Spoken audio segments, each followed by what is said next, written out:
Всем привет! Меня зовут Полина Бакалина. Я художник, иллюстратор, и хочу рассказать в общих чертах о том, как создаются персонажи, как делать их более интересными, запоминающимися, цепляющими и, конечно же, харизматичными. Те навыки, о которых я хочу рассказать, они могут быть применяемы во всех сферах изобразительного искусства, да, как в играх, так в анимации, и в комиксах, иллюстрации, в общем, во всех проявлениях. Вот, и я хочу по большей части об этом рассказать именно с точки зрения анимации, так как у меня самой был опыт художника в анимационной индустрии. Я работала на такой студии, как «Паровоз», на проектах «Геройчики» и «Котиев». Это 2D и 3D-проекты, и, конечно же, у них всех абсолютно разные пайплайны и подход к созданию визуала, но, тем не менее, у них есть как бы общая база, на которой все стоит и все основывается. Из чего состоит весь костяк образа персонажа? Это, конечно же, его форма, пропорции, стилизация, естественно. Да, что это может быть, реализм, да, или минимализм, абстракционизм. Вот, естественно, это его стиль, костюм, который отображает его и характер, его вкус в целом. Естественно, позы, жесты, эмоции, то, что раскрывает образ за счет его поведения. И, конечно, цветовая палитра — это такая отдельная теория. И атрибутика и окружение — это какие-то предметы, которыми он себя окружает, без которых он не может представить себе жизнь, и без которых мы не можем представить этого персонажа. О чем хочу поговорить? Это, конечно же, о том, как, на чем основывается харизма того или иного персонажа, и какие нужны для этого навыки, чтобы это изображать. Есть как бы два очень важных пункта. Это наблюдательность, умение вообще смотреть на мир широкими глазами. Это наблюдать за людьми, проводить некоторый анализ, что вам в них нравится, что вас цепляет в них, и как тот или иной человек перед вами мог бы выглядеть там в мультике в том же. Естественно, это все нарабатывается практикой, рисованием. Ходите всегда со скетчбуком, рисуйте людей, ходите на наброски. Это очень важно для того, чтобы расти вообще в целом как художник. Второй пункт — это, конечно же, актерское мастерство. Это очень важная часть работы, особенно у тех, кто работает в анимации. Это умение вообще отыгрывать самого персонажа, отыгрывать пантомимы. И важная работа аниматора с пантомимами — это входить в суть персонажа самого, чувствовать его движение и уметь это изображать на бумаге. По этой фотографии мы видим аниматора, который занимается очень серьезной работой. Он сидит за анимационным столом, к которому установлено зеркало, для того, чтобы он непосредственно самого себя брал референс для разработки эмоций и, собственно, для рисования эмоций в анимации. Мы видим штифты, мы видим кальку, где он рисует персонажа уже в движении. Без этого вообще очень сложно, практически невозможно вносить в персонажа жизнь, если ты не видишь как бы вокруг себя сами референсы. Также поговорим о стилизации персонажа и как в этом работает гиперболизация. Если мы рисуем в мультфильме, реализм может не работать. И тут мы на примере вот этого гигачада рассмотрим, как вообще происходит этот транзишн от реалистичного образа к более минималистичному и мультипликационному. С этой градацией мы прибавляем гиперболизацию самых отличительных черт, то, что нам сразу бросается в глаза, как бы при виде человека. И мы это гиперболизируем, как я тут сделала просто, да, накачиваем стероидами гигачада. В то же время мы убираем излишнюю детализацию. Анимация вообще не выносит лишних деталей, потому что Это очень сильно усложняет работу в целом. Также форма, она основывается практически всегда на геометрических фигурах. От этого очень сильно зависит подвижность самого персонажа, образа. Отдельную роль играют пропорции. Может быть, вы слышали о правилах третей. Если мы, например, делаем сильно стилизованного персонажа, мы не можем делать его слишком ровным. Что-то должно быть более гиперболизировано, чем остальные какие-то части тела. Да? Например, голова должна быть для усиленной выразительности на 2/3 больше туловища. Или туловище на 2/3 больше всего остального. Или ноги. Рассмотрим способы рисования персонажа. Есть основные два способа. Даже в рисовании набросков, да, мы всегда рисуем, почти всегда от линий. Но также мы еще имеем возможность рисовать от пятна.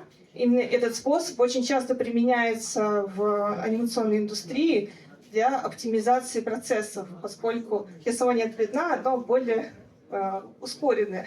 Ты уже сразу на основе геометрических фигур, да, шейпов или просто каких-то клякс можешь набросать персонажа, и он уже сразу станет таким более милым, обаятельным. И сразу понятно, что он из себя представляет. Также ни одна разработка персонажей не обходится без силуэтной проработки. Именно в силуэте мы видим, насколько выразителен персонаж.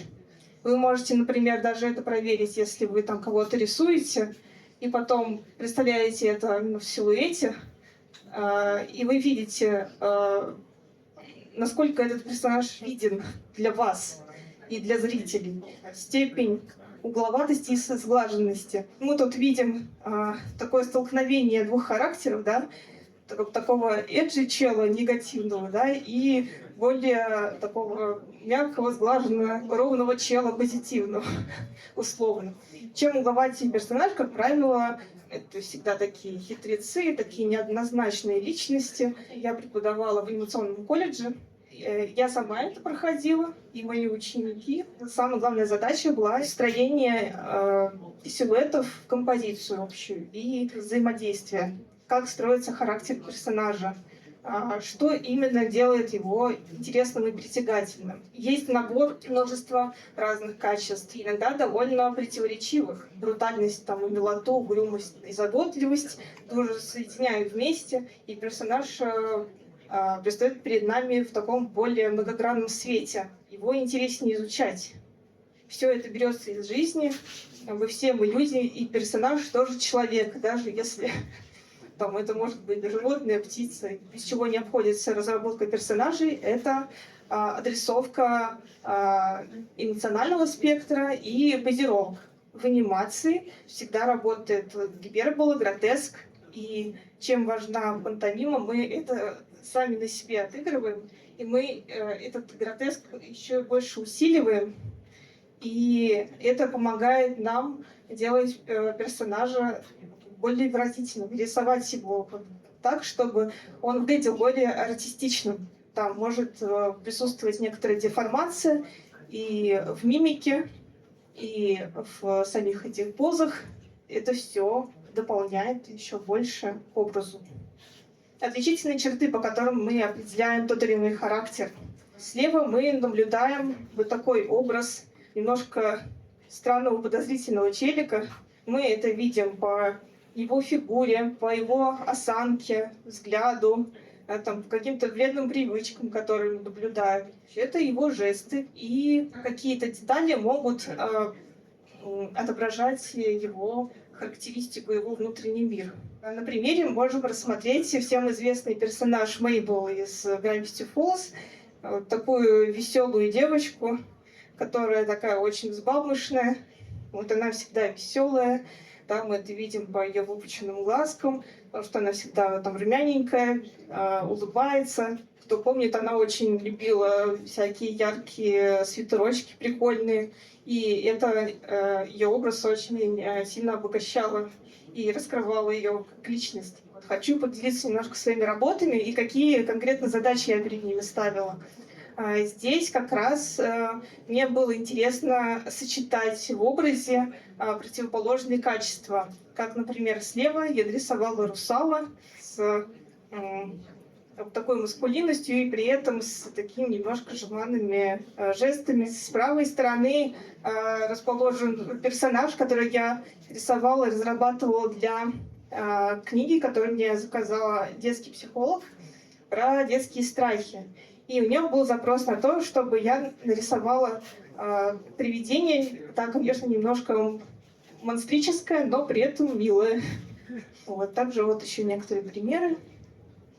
Вот тут я тоже именно экспериментировала с характером и с чертами милоты, да, и некоторой такой вот хищности. Как для себя самой, так и для своих учеников. Давала такое задание для раскрытия характеров минимальными средствами одушевлять неодушевленные предметы. Это очень, на самом деле, интересное и полезное такое задание, которое может раскрывать ваш потенциал и который, в общем-то, тренирует вот эту вот чуйку, за счет чего, каких поз мы можем отобразить то или иное настроение.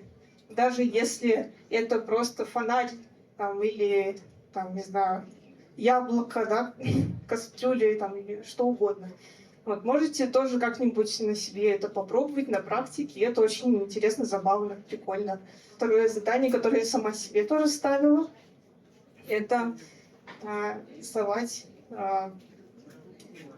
персонажей с противоположными качествами, которые обычно могут быть не совсем привычными на первый взгляд для того или иного образа, но как раз вот это вот противоположное для него действие может его раскрывать с какой-то новой стороны.